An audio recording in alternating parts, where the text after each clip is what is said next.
riding the combine? Usually. We try to get back in October. My kids love the combine. It's amazing. How many of you are from the West Coast-ish? Yes. Love the East Coast. Yes, way to represent. Thank you. Thank you for representing. Occupation, vocation. How many of you are youth workers? Oh, because I was just, okay, who's from the South?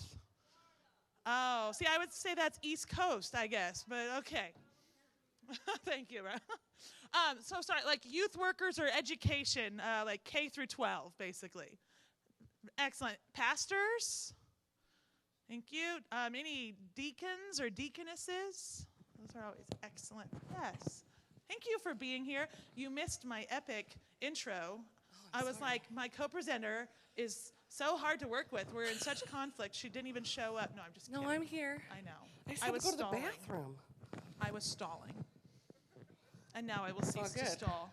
Go for it. So I'll get any pastor's wives? Oh, yeah, I forgot. Yeah, me too. Sorry, forgot those. Yeah, her too. No, that's okay. That's new for me. So, hello. Thank you for coming to our session. My name's Annie, and this is Kelly. Oh, I didn't ever say that. I'm Kelly. Hi. We'll get there. You can do that one. She can do the clicker. So we are here today just to kind of talk a little bit about anxiety and conflict and how to manage that. Both of us represent a organization called Kindle that Kelly's going to talk about in a minute. But here's a little bit about me. My name's Annie, and I've been a DCE and in youth ministry, doing children, youth, and family ministry for the last 15 years in California and Arizona. Currently, I'm here in Mesa, Arizona, my third call, and I'm now also a preschool director on top of doing children, youth, and family ministry. And I love it. It's a new shift, but I love it, and it's great. I just got married last year to a LCMS pastor, Tim, who's not in here. It's okay.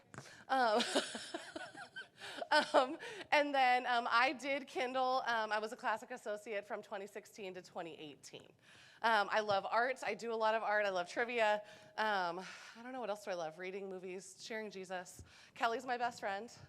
So, this is the perfect mix for us because I am definitely the anxious one in our friendship, and she is by far the less anxious one. And so we'll get to talking about that in a little bit. I am Kelly Buckwalter. I have been the director of youth ministry at St. Luke in Mesa since 2014. The 8 years prior to that, I taught high school up in Holbrook, Arizona, public high school, up in the Petrified Forest National Park, if anybody's ever driven through there. I have been married to Eric, my husband, since 2005, and we have two, most of the time, cute children. Well, they're cute all the time. They're just well-behaved some of the time. Hannah is almost 9, and Samuel's almost 6, and they are probably the key source of my slight anxiety that I do have. It comes from my children. I did Kindle Classic from 2019 through 2021, so I have the great distinction of being a COVID Kindler, which was quite an experience, actually. I love volleyball. I played in college, and I still try to get out there, even though I'm starting to get a little older, not jumping quite as high. Board games, pedicures with my best friend, Annie. Oh, you have the clicker. I do. Thank you. Okay, so today, really quickly, what we're going to talk about, we have a couple goals that we're going to touch on. The first thing I want to do is just give a slight groundwork of what Kindle is. A lot of the material, all the material we're presenting today comes from Kindle modules that we received. Mm-hmm. So we're going to talk about what Kindle is. We're going to explore anxiety kind of in a context of a second chair leader. If you've never heard that term, second chair, as in not the top dog, not the one making all the decisions, but still a leader in kind of a supporting role. Identify areas of conflict and communication in our lives and ministries. Explore communication and conflict resolution helps. What are some tips for resolving these things? And then we're going to look at how do we move on? How do we improve? How do we grow from here? Okay, so Kindle. It is not just a reading device from Amazon.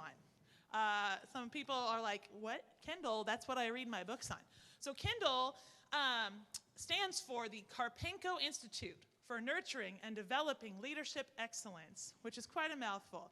So Bill Karpenko, amazing DCE, back in 2000 with a group of people started this program to kind of give servant leadership, Christ-like servant leadership, some support and some more research-based, professional development, basically for DCEs, but any kind of second chair leader. So you can see there the tree. This is kind of the Kindle model. So we start with faith, cultivating faith, and that's in the roots of the tree, because without that base of cultivating faith, nothing's going to grow. So then from the tree of faith comes cultivating health, which touches on physical health, financial health, all kinds of good stuff. Then we have cultivating individuals and cultivating groups. And today we're going to talk about that strand of cultivating groups. In that strand, there are 5 practices, and we're going to talk, number 4, manage anxiety and conflict. One of the things that I love about Kindle is simply the fact that it is so organized around these strands and practices. It really puts a lot of the things that church work and all the things that especially second chair leaders go through into some practical key training. And so that's one of the things that I love. And so I love that these are really easy to grasp, that we need to focus on building community, identifying the common vision within our team, and how do you do that as a second chair leader. I'm not a great visionary. That is not my gift. I tend to go with whatever my senior leader will tell me, and let's cultivate this together. I'm highly collaborative, and so that can often then produce anxiety and conflict within me. Go back one. Oh, go back. Because I forgot to say, I was going to mention, you may have heard us when we were introducing ourselves. We both said, I did classic Kindle. Oh, yeah. So there are 3 programs that Kindle utilizes that kind of target different areas of you and your spot in your ministry life. So the first step is called Recent Grads. I was the very first class of Kindle Recent Grads in 2010. Let's all clap for Annie. No, don't. It's okay. Snaps for Ann. So Recent Grads is for any DCE second chair leader that is in their first 5 years of ministry. And it is a one-time visit to Mundelein. If any of you are from the Chicago area, Mundelein, Illinois is where Kindle has their learning events, their in-person learning events. It is actually on site of a Catholic seminary, and it is one of the most gorgeous. It's such a serene location. When you think of peaceful and serene and just tranquility, I think of St. Mary. So Recent Grads, they show up for, 4 days, Sam? Yep. 4 days, and they have sessions, they come together, and then that's kind of it. Classic Kindle is for the bulk of everyone else. Classic Kindle is about an 18-month program. So you start in the fall, and you have 4 learning events about every 6 months. Yeah. So fall, spring. And in between, you have a circle of people that you meet with weekly, that you can keep each other accountable. You work through books and discuss those together. The final step in Kindle is finishing well. And that is for those people that are in the final 5 years of ministry. And how do they leave the ministry gracefully? How do they leave behind a legacy of what God has sent them to do? And raising up other leaders within their context to be able to carry on the foundation that they've established in that place. I love Kindle. It's an incredible. I met Sam for the Kindle. We were our same Kindle group. All right, so today we're going to really kind of focus on some things from this book, The Peacemaker by Ken Sande. And I love this quote. So this is going to kind of be a bit of a foundation for our talk today, that God delights to breathe his grace through peacemakers and use them to dissipate anger, improve understanding, promote justice, and encourage repentance and reconciliation. I love that quote because I think that really kind of summarizes a lot of what we have the ability and capacity to do in our churches, right? That people are filled with anxiety. I mean, raise your hand if in the last, 725 days or so, you've had any level of anxiety or conflict in your world. Yeah, you're not alone, right? Look around. You are not alone. I'm exactly the same. I have had so much anxiety in the last 2 years, it's not even funny. And the things that really keep me grounded, number one, it's God, right? It's our faith in that it is rooted in Him and that my life is rooted in Him. And then it's the community that we have with others. I don't know if I could have planned a wedding in the pandemic without my maid of honor and best friend right here.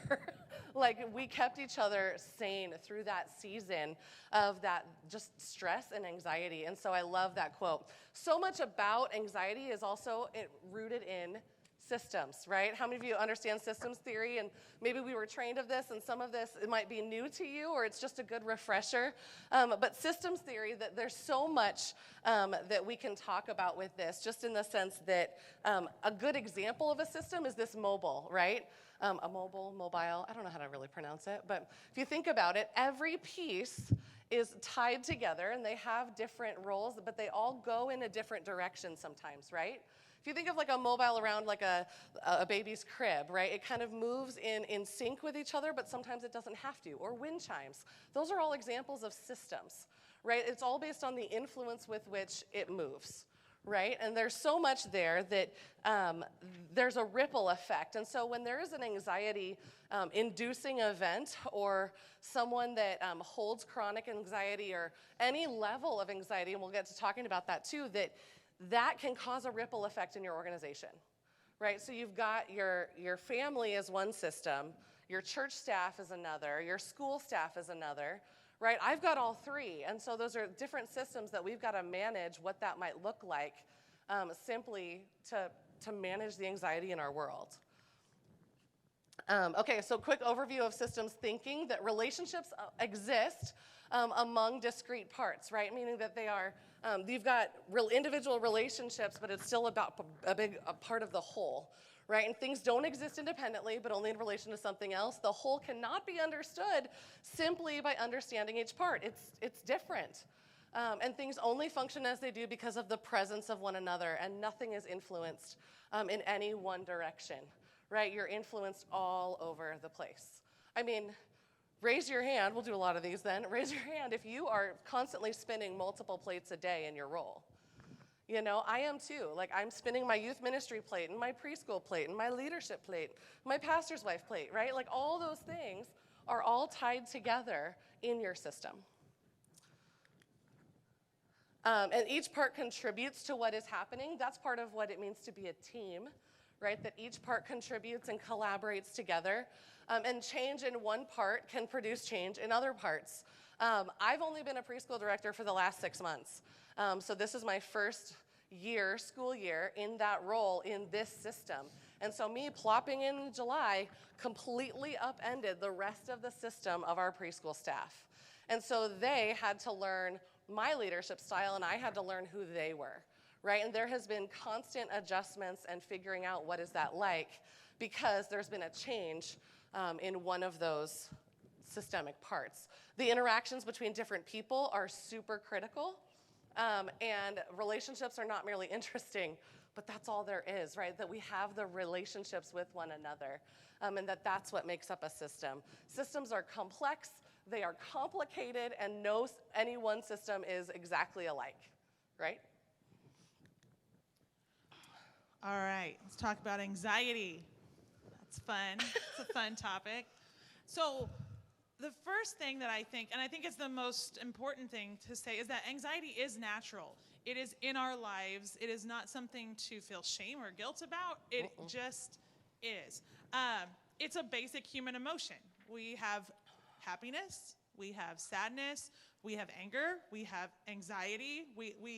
It runs the gamut. You're not alone in feeling anxiety.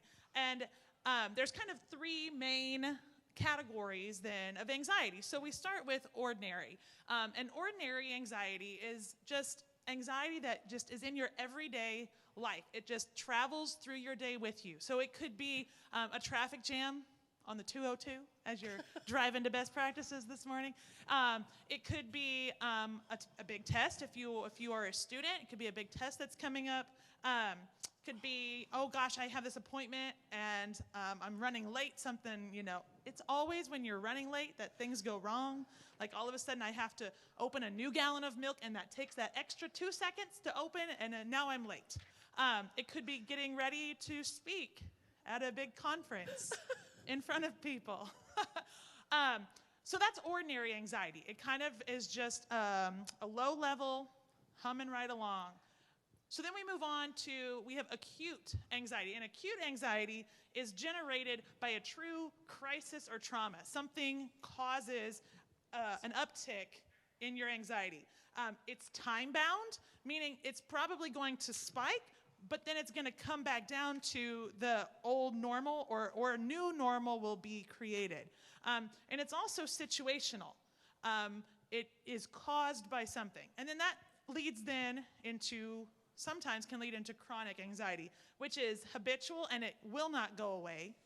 It's imagined and distorted. So basically, if you have a severe fear of flying, no matter how many times your best friend says, don't you know it's safer than driving? It will not matter. Just because it's almost irrational. Chronic anxiety is not listening to facts. It's not listening to supportive research. It's just chronic and always there. Well, and I think, Kelly and I, we had talked about this earlier this week when we were planning this, is that sometimes I think that especially in the last 2 years, what started off as acute anxiety around the pandemic has now become other things that are chronic, right?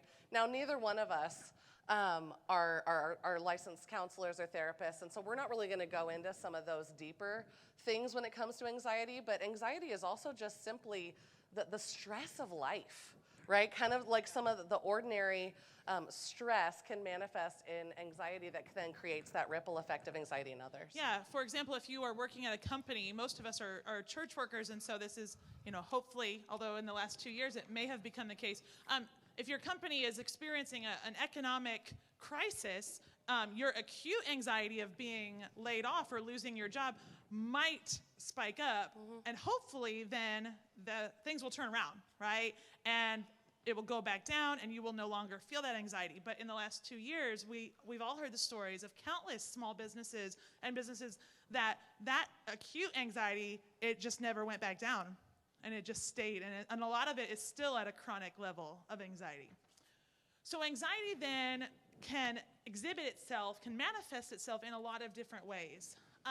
So one way is in triangles, and if you've never heard of triangulation, triangles is where there's 3 people, A and B, and they're both talking to C about the other. Instead of A and B talking to each other, they're talking about the other to C. And so a lot of issues with this. So A and B obviously are not, reconciling their differences, but also C is now in a position of hearing negative things about these 2 people. And typically it's a friend group.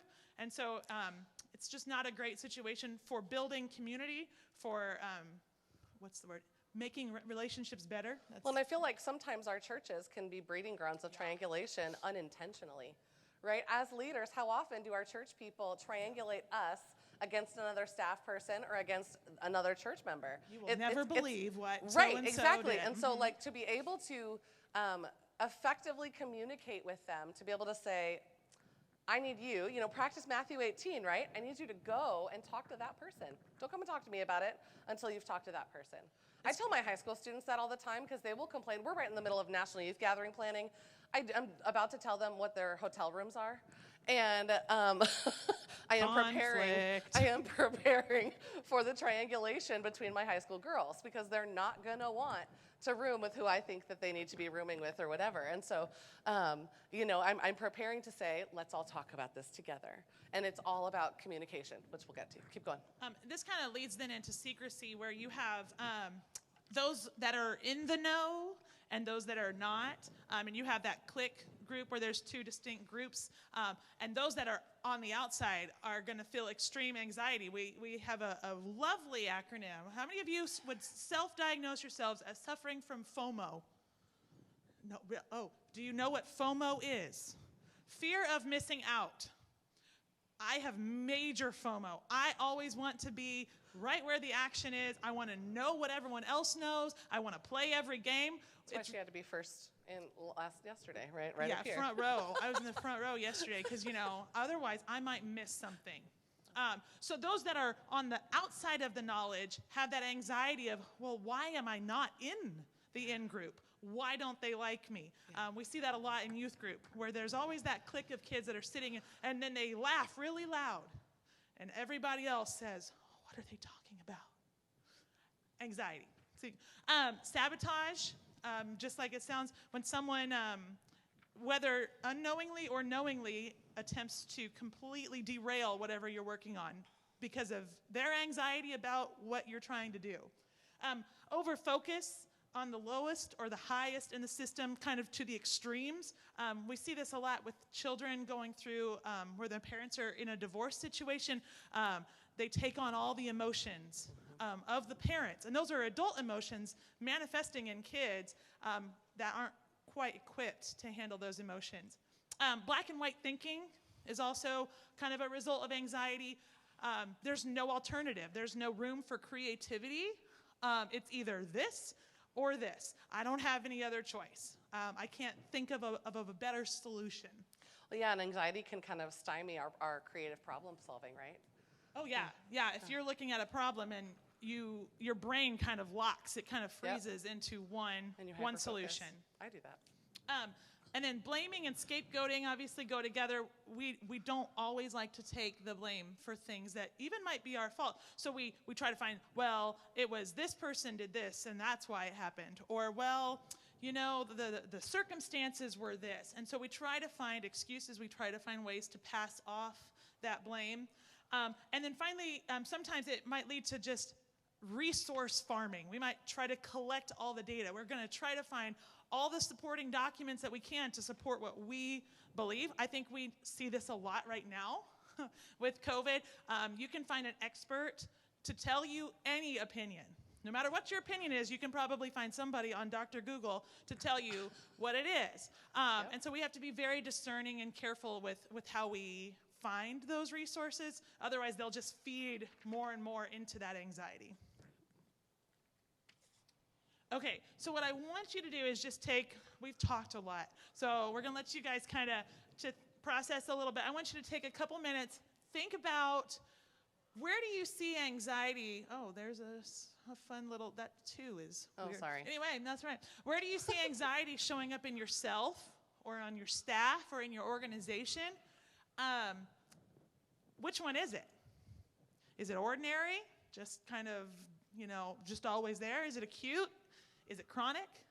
And how is it exhibiting? What characteristics is it showing? So just take a couple minutes, and then if you would like, please feel free to share with the people around you. We'll give you about 5 minutes so you can go and talk. Go. And if you want to get up and go talk to somebody on the other side, excellent. Do it. We're not going to make you, do it.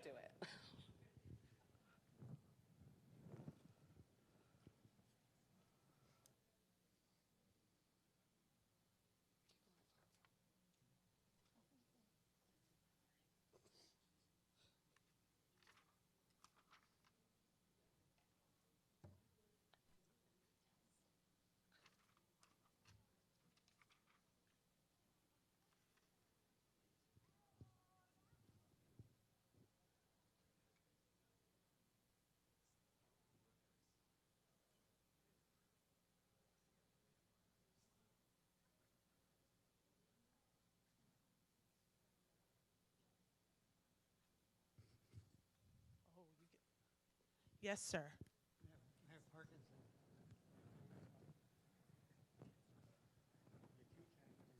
Yeah.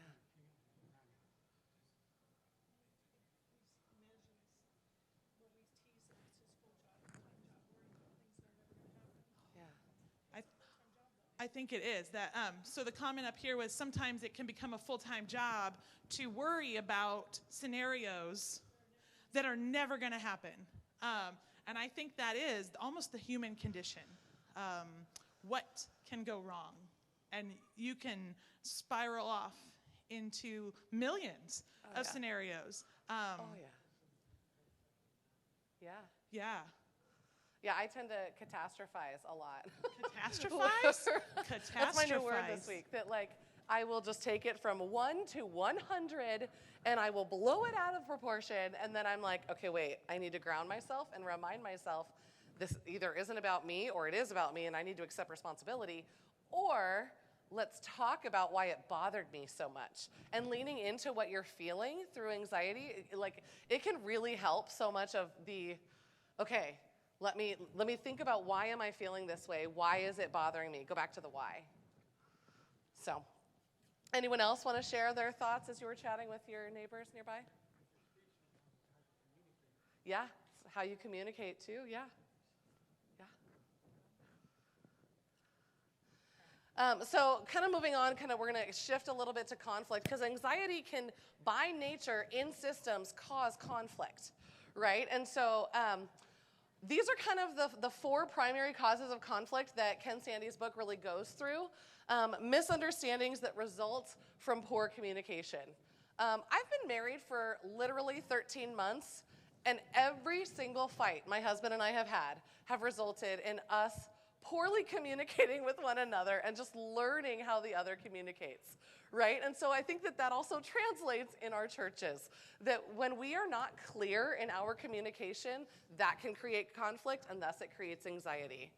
So differences in values, goals, gifts, calling, priorities, expectations, interests, or opinions, even vision, right? Differences in how one staff person sees the vision interpreted than someone else, that can cause some conflict. Expectations are probably, I think, one of the most important things that we don't spend enough time on in our churches, of understanding, especially from first-year leaders to the rest of their staff and their team, of explaining to them, here are the expectations that I, as your senior leader, have for you in this specific role, right? And making it clear so that they know what they're doing as a part of their job, but they also then know, here's what my staff leader expects of me, right? I just had to have this last Wednesday where I had to have an aftercare staff meeting with me and one of our lead teachers and our 2 aftercare staff people, because there was some disagreement on what are our expectations, right? What do I need to do versus what does the lead teacher need to do? What time, talking about the routine. And so being incredibly clear and almost overly so with your staff to explain expectations can really, really help mitigate some of that conflict. Competition over limited resources can also happen a lot. I'll give another preschool example from my school, because I'm a director of a really small Lutheran preschool. And there was, I've heard this story a few times. I didn't live it, I wasn't here, but one of our teachers a few years ago got a new fridge in her classroom, and the other teacher was super jealous, and so she wanted a new fridge in her classroom. And so that competition over those limited resources, even though she didn't really need a new fridge, she just wanted a new fridge because the other teacher got a new fridge, right? How often does that happen among our kids, right? And children, I see that all the time on the playground of, I want to play with the toy, but they're playing with the toy, and what is that like? Do you experience that with your 2 kids, Kelly? No, my children never fight. I would also add on limited resources. Yeah. As a youth director standpoint, Yeah. I notice it a lot with people, which you're like, people aren't resources. People are resources, specifically Yes. volunteers. At your churches, I'm guessing we all have those super powerful, amazing volunteers, and they do everything. And everyone wants them. And everyone wants them. And so that can be a volunteer resource problem, and it can kind of cause conflict. Well, I want them to teach confirmation. Well, I need them to get the donuts and coffee ready. And so lacking from poor communication and communicating about expectations for those volunteers can sometimes lead to conflict between staff members even. Yeah, absolutely. And then the 4th one, and I don't know what happened to my numbers there. Sorry, I formatted We that. do know how to count, I promise. 1, 2, 3, 4. And we're both a little, obsessive about our formatting. But so the 4th one would be sinful attitudes and habits that lead to sinful words and actions. Sometimes as people, we just are sinful, right? I ask my high school kids this all the time. Raise your hand if you've sinned today. And all of them raise their hand, as they should, because we all sin every day. And so sometimes those sinful attitudes simply just get to our head, and we do something and say something that we know that we shouldn't, right? And so professionally, personally, that happens to all of us. So here's another opportunity for you to chat with a couple people around you for a few minutes. What has or is causing conflict for you in ministry? And have you identified which of those 4 primary causes might be involved? Maybe you need to address and think about how have you contributed to the conflict. Because sometimes we are a part of the problem, and we need to admit that to ourselves and seek forgiveness from others, and figure that out to make the peace in the organization happen. And what has helped, or what do you think might help? So think about it. Talk with someone near you. You've got a few minutes.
So any thoughts or conflicts that you want to share? And you don't have to. Like, we know this is pretty personal and it can be pretty deep. And so I'll share one of mine that I'm super dealing with right now.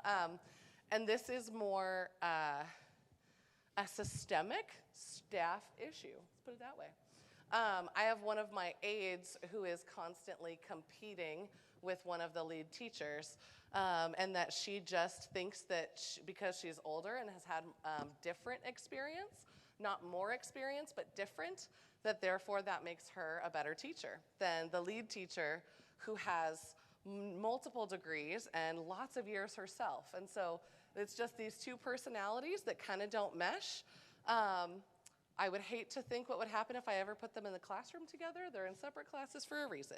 But that tension definitely causes conflict. And for me as a director, having to be as clear as possible and then communicate with my senior leader, with our senior pastor, of here's what's going on, here's how you can help your team, the wider team, work more effectively together.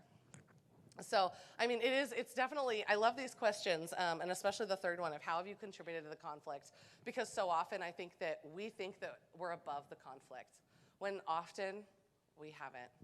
There are things that I know that I have done that have contributed to the conflicts in the past that I didn't want to admit to myself out of pride, out of selfishness, out of just, I don't know, thinking I'm better than everybody else in that moment, right? And so often it's so important for us to really take a hard look at ourselves and say, where is this really my fault in a little bit? I think in marriage, that's incredibly important. There have been so many times where I've had to go to my husband and say, honey, I'm sorry.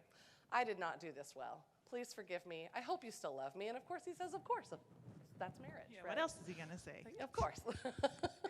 He better. Right. So here are some just quick conflict strategies. And these are kind of just little things that we often do in our responses. Often, I mean, who runs? Like, we escape, we run, it's our fight or flight. I tend to be the runner where if I'm in a big fight with my husband, I will stop the fight and I will go do the dishes because I need to do something to escape that tension, escape that conflict, and ignore that I'm probably to blame. Or ignore that I don't want to tell him how he's hurt me, right? And so I will fight it, I will leave it, I will go and do something. Then we've also got our attack responses, right, which is super peace breaking, where we tend to go on the offensive. And my husband is an Enneagram 8, like if you were here last night where Pastor Jeff was talking about a little bit about Enneagram, right? He's a total challenger. Challengers can often just go on the offensive when they think it's encouraging, and it isn't to me. And so we've had to have conversations about what is that like, and that, to keep the peace and to really create the peace in our marriage, it means a lot of better communication and not using and relying on those just natural responses. And then conciliation responses are way more just the ability that both partners have, or both people in the conflict, or the entire staff in the organization, this goes both big and little picture here, to take a step back, away from the fight and whatever the conflict is, and say, okay, here's what I'm hearing. Let's listen well. Let's communicate well. Let's be clear. And then let's move forward. Let's create some action steps. Okay, so this next slide is probably, in my opinion, well, I'm the one that's talking, so it is my opinion. I think this is the most important slide of the whole presentation. It is my favorite, and I think it's just such a great graphic. It lists all the responses, well, not all of them, but several responses to conflict. And as Annie was saying, we have escape, and we have attack, and we have conciliation. And you can see that the two extremes, escape and attack, are kind of on opposite ends of each other, because they really are. You have completely the flight, and then you have the fight. And as we work towards the middle, we have conciliation. So we have peace faking, we have the escape responses of suicide, flight, denial. Okay, we're going to ignore the problem. We're gonna go away from it as much as we can. We're gonna bury it. We're gonna dig a hole, put it in there, and run away. But that's fake peace. There's no true resolution when we do these responses. At the complete other end of the spectrum, we have peace breaking. And there we have litigation. I'm like, yes, I'm gonna stub my toe and I'm gonna sue whoever built that chair that made such a hard leg. I stub my toes a lot. Sorry. Litigation, assault, murder. Obviously, those are highly extreme responses to conflict. And there's no peace after those. That is breaking the peace. But right in the middle, we have the peacemaking. And these are the kind of conflict responses that we want. We want to overlook it. Maybe not necessarily ignore it, but we are making the conscious choice to forgive it, to overlook it.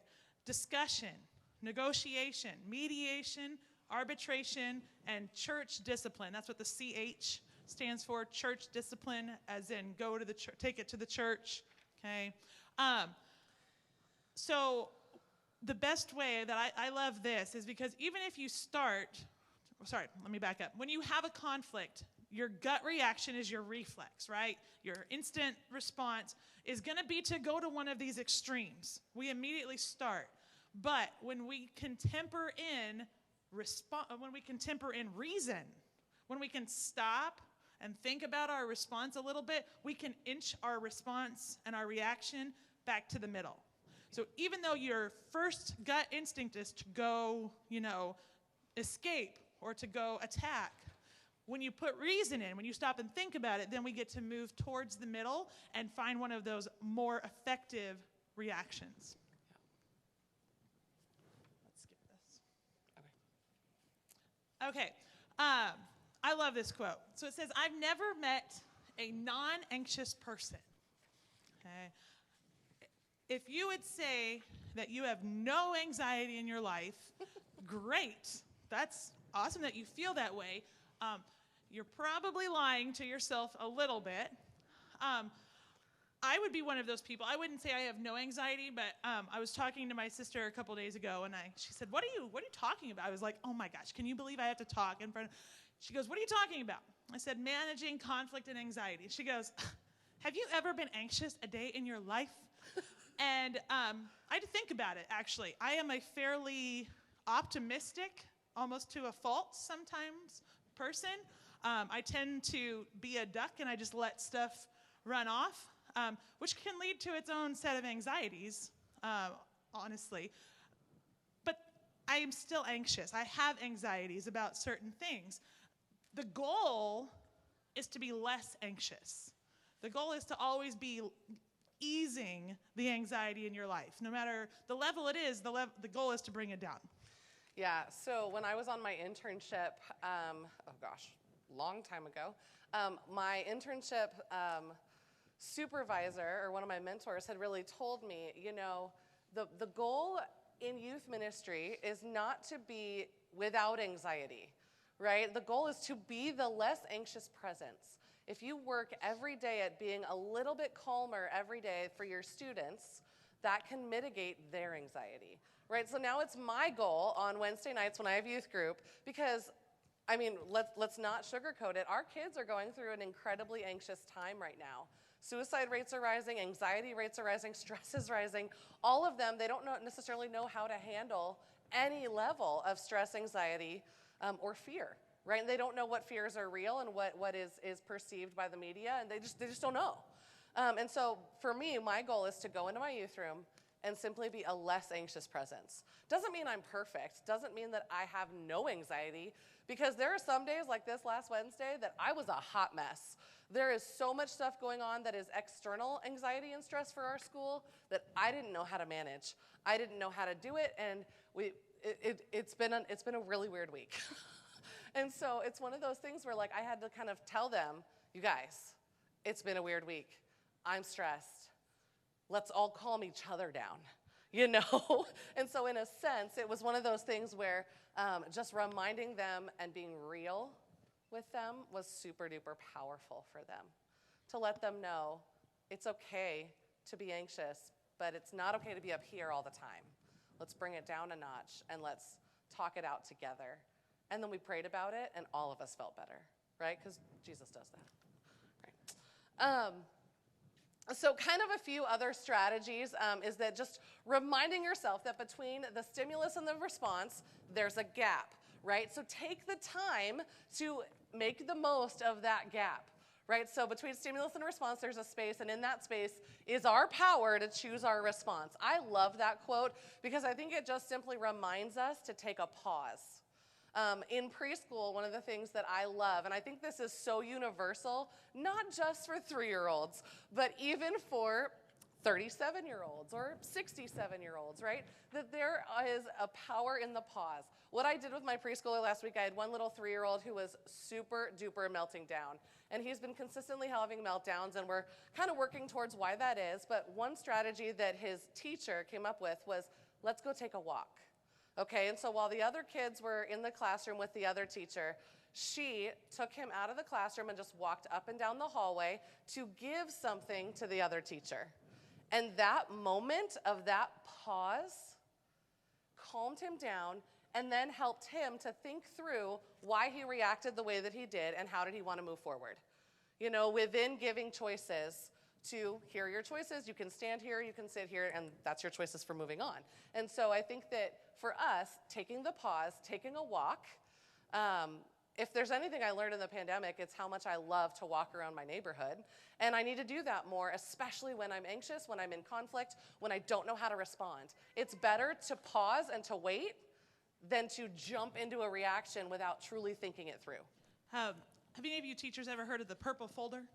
I don't know. Maybe this is just something my kids' school. It's the same concept. I first noticed it when my daughter was in kindergarten. She liked to talk a lot. She got it from her mama. So when she was having a really tough time, sitting down on the circle time or anytime they were supposed to be focusing on a project, her teacher would give her a purple folder, and she would say, Hannah, I need you to take this to Miss Hill, who was at the front office. I need you to take this to Miss Hill. And inside the folder was just a note that said, Hannah needed a timeout. Can you please sign this and give it back to her? And so literally, it was a time to check out for a minute. She got to feel important.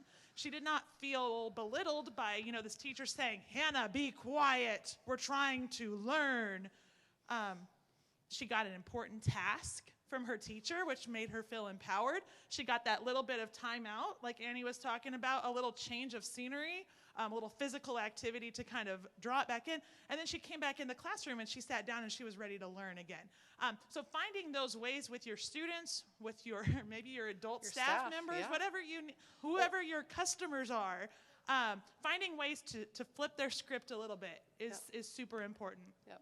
Or yourself. And so I think that self-regulating is super important to identify within ourselves of what helps us to keep moving forward. And so self-regulation means that we bring order, method, or uniformity to our habits, and that it is definitely internally focused. It helps us to stay on course. I think for me, it is truly being calm and reflective, meaning that I need to take up a moment to reflect on like what I was saying of why do I feel this way? Why am I stressed out? And then focusing on my own functioning. Sometimes self-care is a part of that, right? Sometimes you need, before you even respond to that email, you need to just take a bath, right? Relax, or like do something to check out for a moment because you're going to be more rational later. And then kind of it helps you to possess some emotional stamina to be that less anxious presence, right? Knowing how to self-regulate, learning, and being open to that. I have not always been a great self-regulator, and so it has taken me some time with different counselors in my world to be able to manage my own internal anxiety, to be able to function as a second chair leader. And so that's okay to admit to yourself. I wish that, mental health and taking care of ourselves in a mental health way was so much more widely accepted. And I think in our society it's becoming that because it is so necessary and it's so good. So. Yeah, I think this quote is rather key.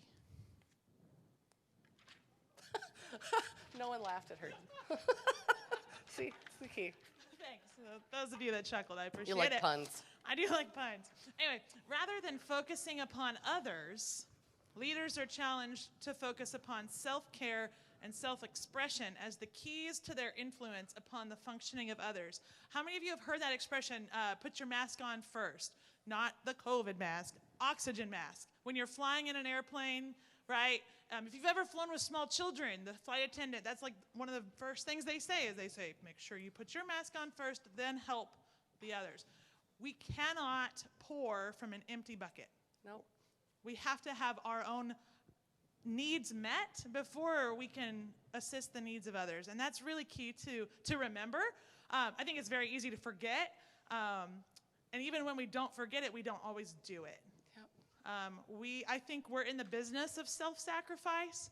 Hey, serve others. Go into church work, right? That's what's we're supposed to be Christ-like. We're supposed to give of ourselves.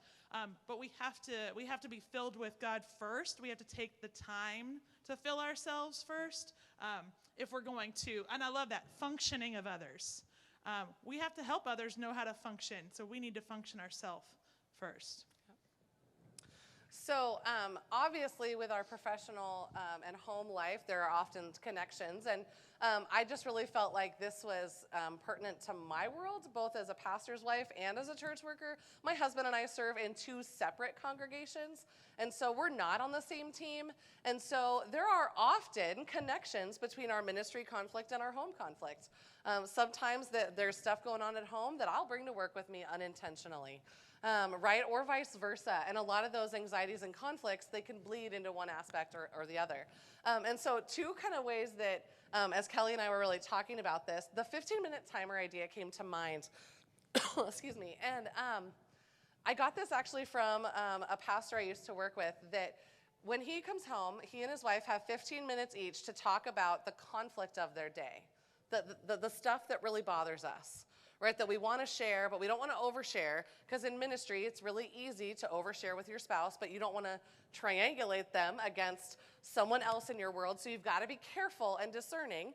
But at the same time, you need someone, and your spouse is that person, to help process your day, right, and keep moving forward. And so Tim and I set a 15-minute timer for each other, and that he gets 15 minutes and I get 15 minutes to talk about the crud of our day. And then the rest of the time, we can talk about the success and the celebration and the good stuff that happened. And sometimes there isn't a need for the 15 minutes every day. But when it is we could talk about this conflict for 3 hours, the 15 minutes helps us to focus it just on that so that we don't spend all of our time together then conflicting together about that. You know what I mean? And so that has been super duper helpful for my marriage specifically, just in the sense of it helps us to not overshare with each other and to really ground us in each other and not just the conflict that we experience at work. Yeah, for me, just as my example for this, Annie kind of touched on it a little bit with triangulation. And actually, in an interesting twist, the triangulation was not between me and my husband. It was between myself and a coworker. I had a coworker who has since left the staff, who my husband did not agree with her choices in ministry. And he did not think that she was doing an adequate job. And so I would go home on Sunday afternoons after youth group, and all I would hear about was how he was frustrated with what was happening in that ministry area. And I had to really shut it down, which it's hard to shut your spouse down, to say, I love you, but because I could not then go to work with that. We even shared an office. I could not work with that person without, in my background of my head, hearing my husband, and he was not wrong. But it didn't matter because I needed to have a professional, efficient, effective working relationship with this staff member.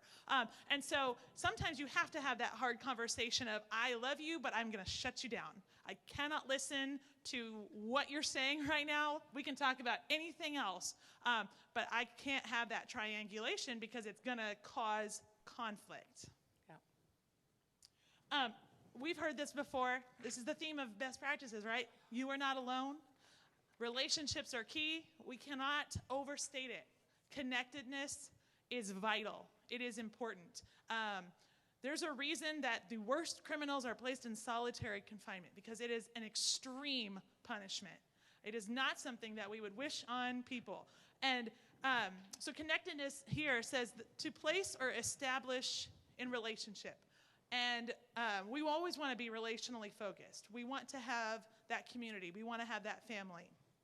And staying connected to others is an act of the self. It is a deliberate decision. The status quo is to kind of go through life in a silo, to kind of just, not connect with people. It's hard. I am a millennial. I do not like to talk on the phone. Do not ask me to pick up the phone and call someone. My husband laughs at me all the time. He goes, I know this is very scary for you, but you need to call this person. It takes motivation and it takes deliberation to make a connection with someone, but we're called to do that. Moving beyond self-promotion and being aware of the other person and their welfare, after you've taken care of yourself, then you have to move on and you have to worry about others. And then things that connect people. We just heard about it in the last plenary, right? Play, sport. There is a ongoing dispute between church and sport. As a youth director, sometimes I have a love-hate relationship with sport because it does take away kids sometimes. But I also see the value. As a person, I grew up playing club team sports. There is extreme value in playing together. There's also value in touch, food, and then mirroring. We need to mirror Christ in our actions with others. We need to see others as Christ sees them, which is really hard when they tick us off. But it's important. And how did Christ promote connectedness in his group is something to think about, right? We don't hear about the conflict among the disciples a whole lot, but there probably was. And so just looking at and thinking about how Jesus connected his group is really key. Well, and just reminding ourselves that our systems and all of our staffs and our families are rooted in Christ, right? And if they're not, they should be. And so how can you be that Christ-like servant leader within your organization? Because with Jesus, we get all these incredible things, right? We get the love, the forgiveness, and the reconciliation that only he can provide, that peace that only he can provide. And that's so comforting. And I think the key is we have to jumpstart it. If we wait for feelings of peace and love to come to us, we will never act, right? If we have someone that we are in conflict with and we wait for them to come to us and ask for forgiveness or to forgive us, or we wait for them to come make the first move, then we might never repair that relationship. So making the first move is super critical. Yep. We really love this passage from Philippians that I just feel like encompasses a lot of what the church's job is within creating peace in our system. So if there's any encouragement in Christ, any comfort from love, any participation in the Spirit, any affection and sympathy, complete my joy by being of the same mind, having the same love, being in full accord and of one mind. Do nothing from selfish ambition or conceit, but in humility count others more significant than yourselves. Let each of you look not only to his own interests, but also to the interests of others. So, I mean, if you think about it, right, how does Paul communicate through conflict? Encouragement in Christ, comfort from love, participation in the Spirit, affection, and sympathy, right? Those are all biblical concepts about conflict resolution. And because we're hip, cool youth directors, We try. we looked at other versions. I think translations are fascinating. If you ever get really excited about a verse, I encourage you go into the Bible app and look at the other versions because you'll see different nuances of them. So we looked at the Message for this one, and I just really loved the language of it. Don't push your way to the front. Don't sweet talk your way to the top. Put yourself aside and help others get ahead. Don't be obsessed with getting your own advantage. Forget yourselves long enough to lend a helping hand. And I just think that is just such a beautiful reflection of the love of Christ and the servant leadership of Christ that says, go forth and serve others. Be a light in someone else's life and help lead them back to Christ. If there's anything that my time in Kindle really taught me, it would be that last sentence. Forget yourselves long enough to lend a helping hand. I had kind of forgotten through my, 10 to 12 years of ministry that there's so much power in just putting myself aside, right? So often in conflict or in churches, especially in a small church where it was just me and the pastor, I would want all the attention. I would want to be the hip one, the fun one, and I'd put myself out there, make my voice be heard, want to be elevated in ministry. And there's so much power in simply being the person who forgets themselves and lends a hand. That's what Christ did, right? As a Christ-like servant leader, that's really, I think, the encouragement that I got from Kindle and all of the things that we learned, and so much of this with anxiety and conflict plays a huge part in that. For me, one of my favorite things about Kindle, when we have the in-person learning events, when we go to Chicago, we have chapel morning and night. And before every chapel, you have a chapel buddy. And you go to your chapel buddy, and you put the sign of the cross on their forehead, and you say, Annie, baptized and beloved child of God, enter with joy into his presence. Every time, every chapel. And if any of you saw some of us yesterday, we were wearing matching T-shirts. It said, baptized and beloved child of God. It's kind of Kindle's, marketing slogan. It's their mantra, really, for who we that's are. better. That's better. To remind us that Marketing. we are baptized and beloved children of God, because I think so much in ministry, we can forget, because we're serving others so much, because we are forgetting our true purpose on why we serve. We serve because of who we are and what he has done for us. Every day, every morning, look at yourself in the mirror and say, Kelly, you are a baptized and beloved child of God. Don't say Kelly. Don't say Kelly. Say your name. Say your own name. Say your name. But it's amazing the rejuvenation that gives, just that reminder. And then we are called to help others remember their baptismal identity. Yes. To bring others back to say, yeah, you know what? God did make me in his image. God does love me. And you'd be amazed how the conflicts lessen. Yes. It's really hard to be angry at someone else when you remember that that's God's image, that that's God's child. Yep. And he loves them just as he loves you. Yep. So one of the other big things of Kindle that we did a lot are called growth plans.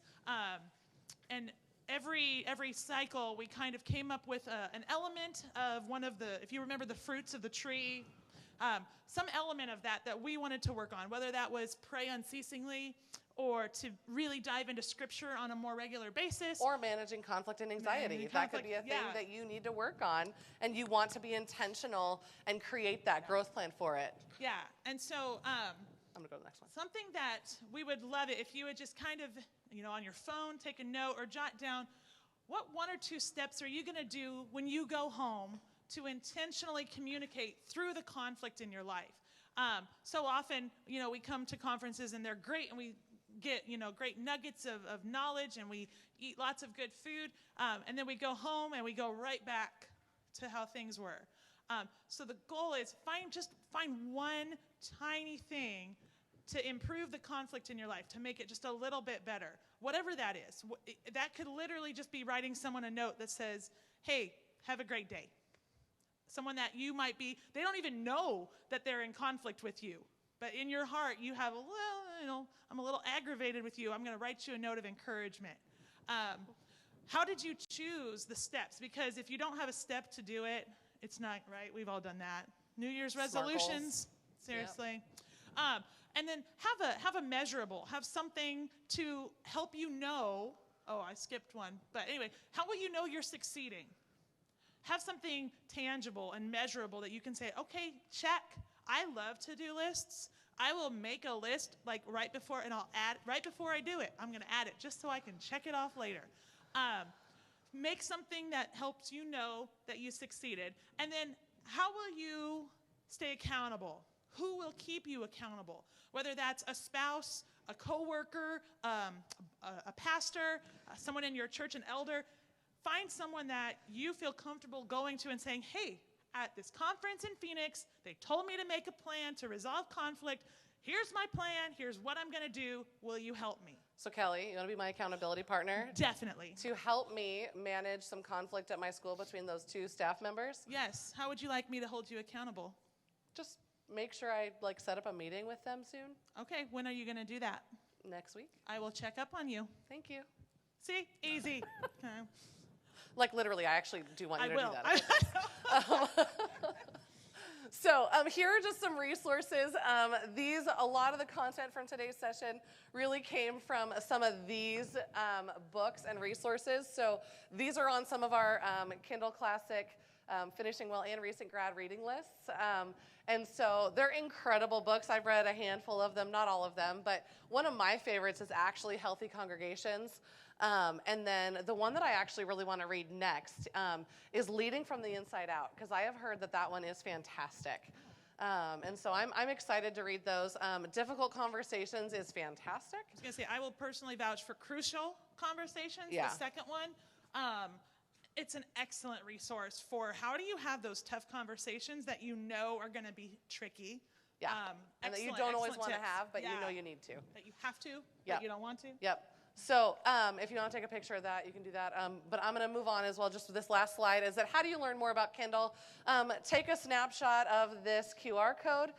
It'll direct you directly to our website, and then you can also access us on our website, plus then our socials of Facebook and Instagram. Michelle Pavasars is our executive director, and she was supposed to be here today, but it is her dad's 80th birthday celebration, so she stayed home in Southern California for that, and then that's also her email, and then our office phone number. And the QR code will take you to the QR code's website got where everything you there. can get all the. Yep. There are a couple really amazing devotion books Yes. that have been put together by Kindle instructors. Kindling the Heart of the Family. I love reading that book. It's so good. Kindling the Heart of the Servant Leader. Yep. Also excellent. And then we also have a booth out there. And so there's a bunch of us that have been at the booth. One of our leaders, Cassie, is out there. And so go and peruse the books. They've got examples. And then And if you are a talk to us. DCE, or you know a DCE, or you have a second cheerleader in your life that you know what, hey, I Yeah, think it doesn't that have this to be program, just a DCE. right. Yeah, it's any kind of a leader that could use this kind of regrounding in ministry. Have them come talk to the Kindle booth because Yep. probably some of the most powerful 18 months of my life in terms of refocusing my ministry, rejuvenating me personally. Yep. I cannot speak energetically enough about how much I love Kindle. Yeah. So, So thank you that's guys it. Thank so much you so much for joining us for coming. today. Come and talk Um, to us if you have questions. Go find a churro because Yeah, they're I amazing. know. I'm like, where are all That's those where I'm churros? going. Thanks, guys.